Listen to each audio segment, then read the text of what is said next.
Hi all. Hola, hi. Hello, hello. Hello. You hear me okay? ¿Me pueden escuchar?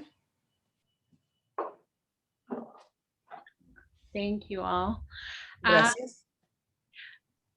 Hi, I think we can do I need to switch it if I'm hearing the live interpreting? Is there something I need to do? I'm sorry.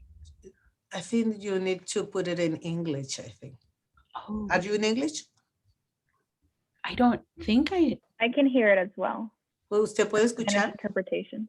So, está bien, pero usted, Kayla lo puede escuchar en la interpretación.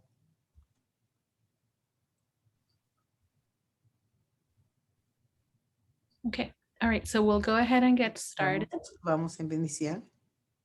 And is there someone who needs Spanish live interpreting? ¿Alguien que necesita interpretación en español? No. Ahorita no. Muchas gracias. Pues yo pienso que maybe we won't do the live interpreting for this breakout group. Sí. I might recommend if you want to try hopping onto another group and see if they need the live interpreting. Okay, I'll do it. Right. Thank you.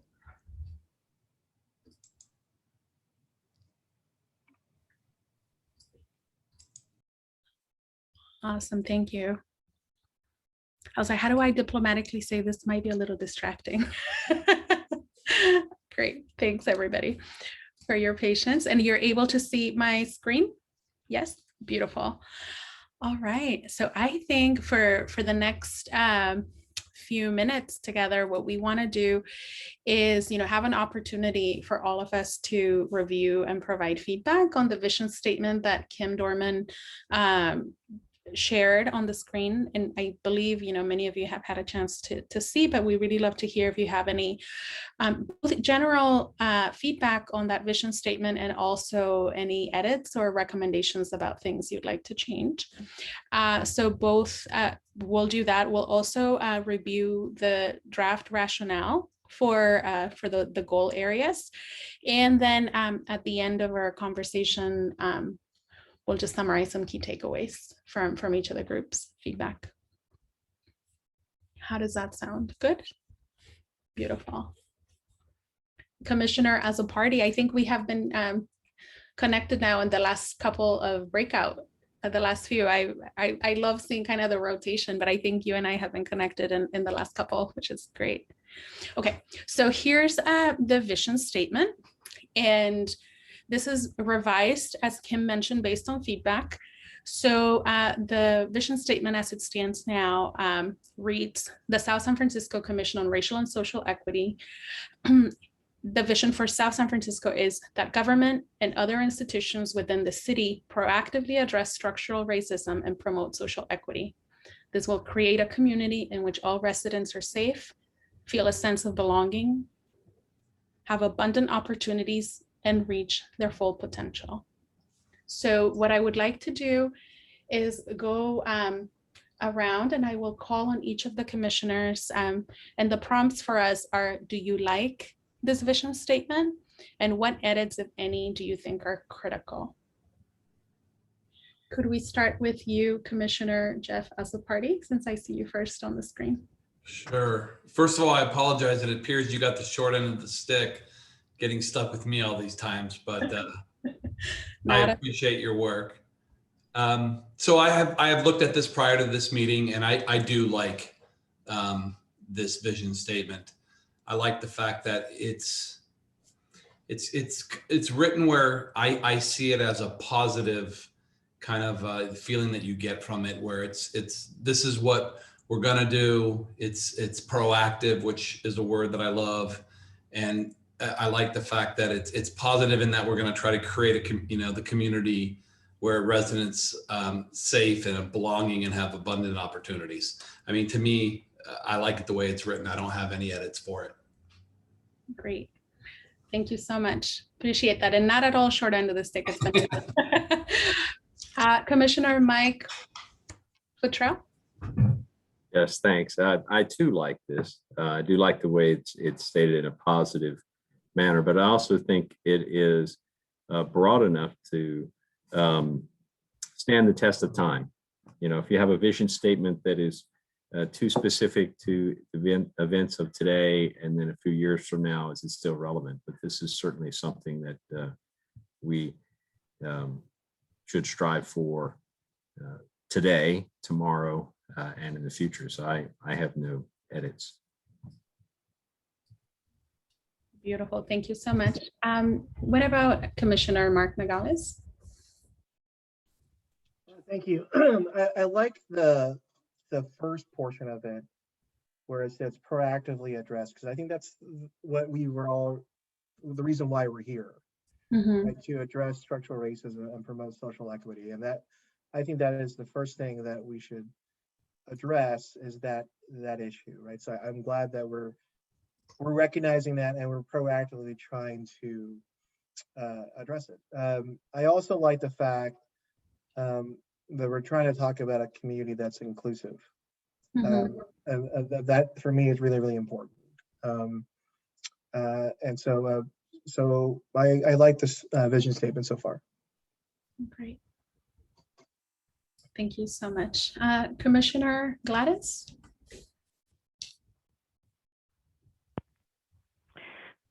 Yeah, so I have more of a question, because we include government and other institutions within the city proactively address.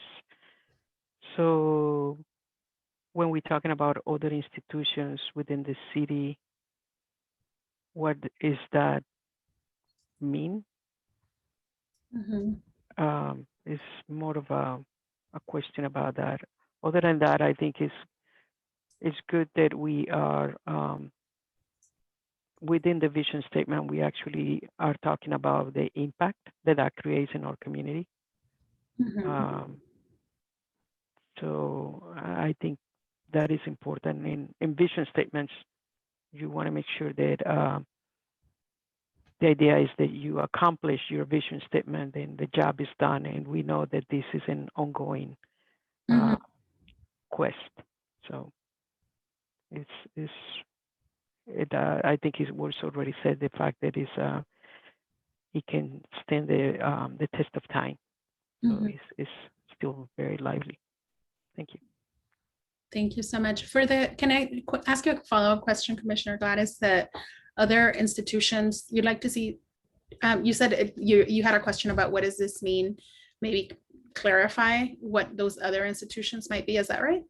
Yeah. So when we were drafting this, one thing that it was important for me is to not use language that a lame person may not understand, and people who work in this environment understand there is a specific language that you use. So I'm trying to always look at things from the perspective of somebody who belongs to the community and may not be involved in the work. So the first thing that comes to mind is what are those other institutions? That's really the clarification. So it's more. Yeah, that's very helpful. Awesome. Great. Thank you all so much for your feedback on the vision statement. I want to transition us because as you know, these, but I'm happy to go back if you have any other thoughts on these, that the time goes by very quickly in the breakout session. So for goal 1, to ensure ongoing oversight and accountability to advance racial and social equity. What feedback do you have, and is any key information missing? And just so to have a little bit more time to digest, this goal is referring to the Diversity, Equity, and Inclusion, or DEI liaison, representing the city's institutional commitment to DEI work. And through relationships with city departments and community, the liaison will focus on strengthening community-city connections and ensuring that equity is embedded throughout all of the city's work. And the specific ways this will happen is transparency and accountability, consideration of needs and priorities of communities of color, and an understanding of structural racism and how it informs decisions in city services. And last but not least, increased engagement of disenfranchised community members. And so the prompts are, what feedback do you have? Anything key that you think is missing from goal number 1? Can we start with you, Commissioner Nogales? Sure, thank you. I guess for me, I'm always about detail. And so when you say transparency and accountability, I would probably want to know how that happens. Like, how do you provide transparency and accountability? Mhm. I think that's really, really important to describe what that is. I think increased engagement in disenfranchised community members, I think that's important as well, in terms of, well, how do we do that? And I think describing that, I think, is important. Because it's really about getting that feedback of how we can ensure that we are doing all the things that we said we're going to be doing, right? Yeah, that's great. So I'm hearing you saying, describe or be more specific about how these things happen. Is any key information missing from this goal for you? I can't think of it right now, but let me come back to it. Great. What about Commissioner Jeff Azzopardi? So without breaking down kind of the language like the Vice Mayor did, I look at it as how is this operationally going to work? And the way that I know that it is going to be represented is the first thing I feel is important is obviously selecting the right person. That's a big thing. And I know that this person will be housed, I believe, unless something has changed, with the city manager in the city manager's office, which I think is hugely important because those that work in the city manager's office touch the entire city, because everything that we kind of do individually within our departments, you're always keeping the city manager's office in the loop. So I think that is very important. That will allow this person to be able to build relationships with the individual departments in the city, which is going to allow him or her to touch as many people as possible. So I think it's the selection and then keeping them in the city manager's office and really making sure that they have constant communications with all the different departments will make give this person or this program the best opportunity to succeed. Very helpful. Thank you so much. Commissioner Gladys? So I think that needs to be spelled out, the reporting, because I don't know if it should be as one of the points that you have in here. Mm-hmm. I don't know if this is only for the discussion or this is how it's going to be presented, but it needs to be said who is this person reporting to. So I think that's very important to have it explicitly said.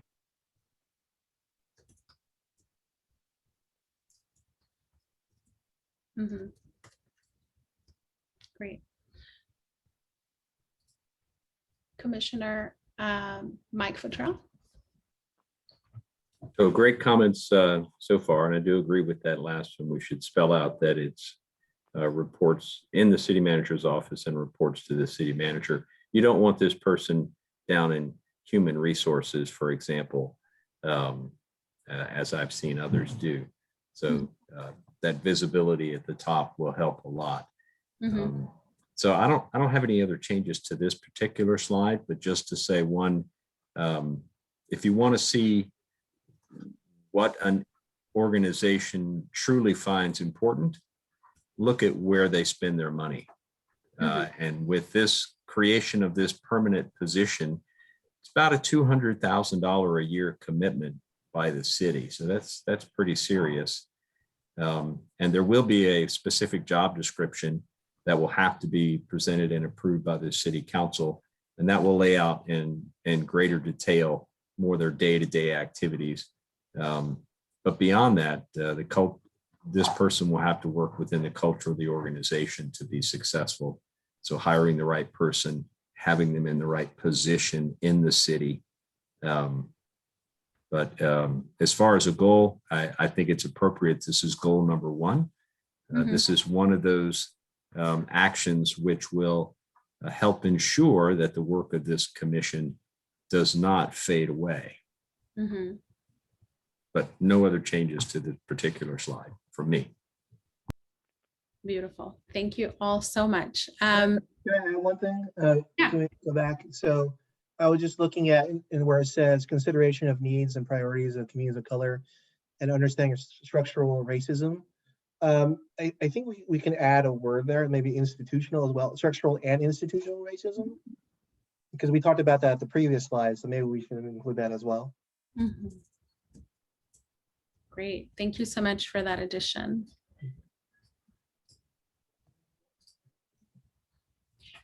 In goal 2, I would like to get the same kind of feedback of any feedback you have in general and any key information that might be missing. For goal 2 is reduce the harm of structural racism by reimagining public safety.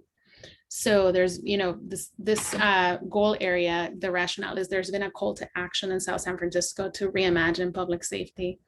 Reimagining public safety must include establishing some alternatives to criminalizing community members. And to address this complex social issues that occur in our communities, we must find alternatives that build bridges between community members and governmental systems and address the intergenerational trauma that is the result of racist systems, including the criminal justice system. What feedback do folks have, and is any key information missing? Could we start with you, Commissioner Gladys?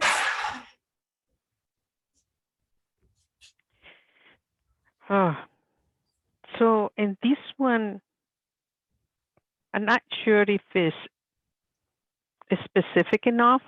So I just want to put out that I'm not really sure if, because I know that we had a lot of discussions about alternative to criminalizing community members, but I'm not sure if the wording goes far enough. So I'm not, I just want to put it out there. And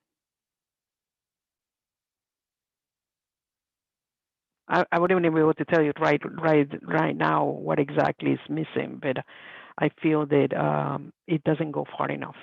So I'm going to leave it to that point. And I think you're specifically referring to the second dot there, right? The criminalizing community member language. Yeah, it feels a little bit vague in my opinion. So yeah. Great.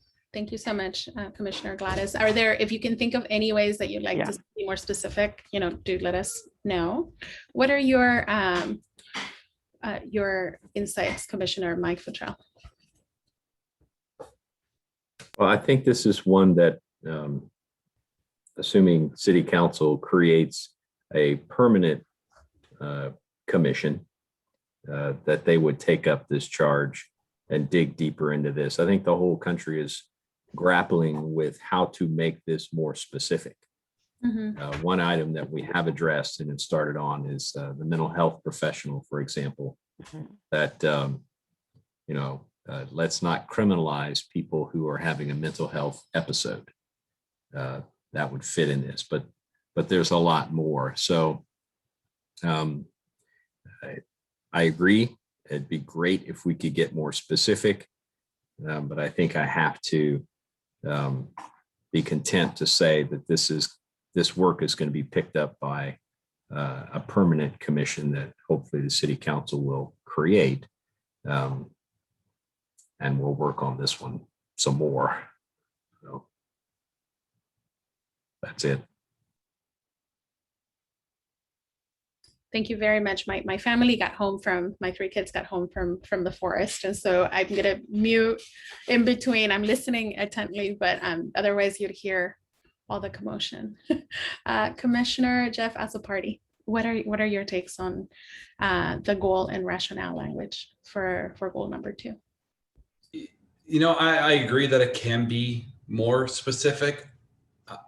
I wouldn't want to be in charge of doing that because I'm not sure exactly how you would write that, but I understand what Commissioner Gladys is saying. What's important to me is to see things like finding alternatives that build bridges between the community members. I don't feel the answer to this is just completely stopping all relationship building with the police and the public. I understand on certain calls and certain situations, if we can have other people that can handle it so the police don't have to. I see that and I agree with that, but I just want it to be to where we still, because it's just my belief, realize or understand the importance of that relationship building going forward. Not sure exactly how that's going to look, but it's just very important to me.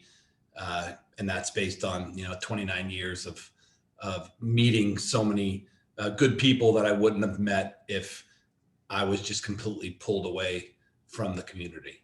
I'm not sure if that makes sense, but it's going to be a tough one, but finding the middle of the road of not criminalizing, yet not completely separating the two and the relationships that we can establish.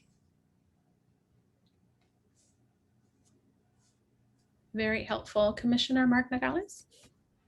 Those are all great points. I think it's gonna be up to, I guess, this new commission that council potentially will approve to kind of define what those alternatives are going to be. Because I think they'll have more time and potentially more resources to kind of look at what those alternatives are and have a broader conversation with the community to kind of address those issues. And if I could dovetail on that, time is a really good point.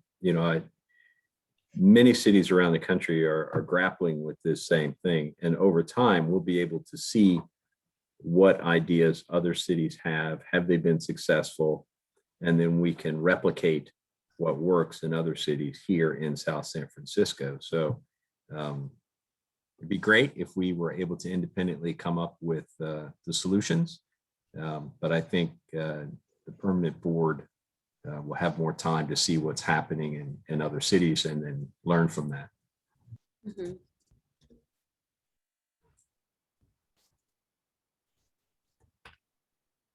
This is great. Thank you so much. I think that's it for now. Look at us. We did it on time. That's really great. So I think for now we will go back to the main room, but our group gets, a couple minutes, I think, to just relax for a second. I'm happy to do the report back, and I might just, call on all of you to, chime in if you feel I missed anything. Thank you so much. We'll leave the room, but not the meeting.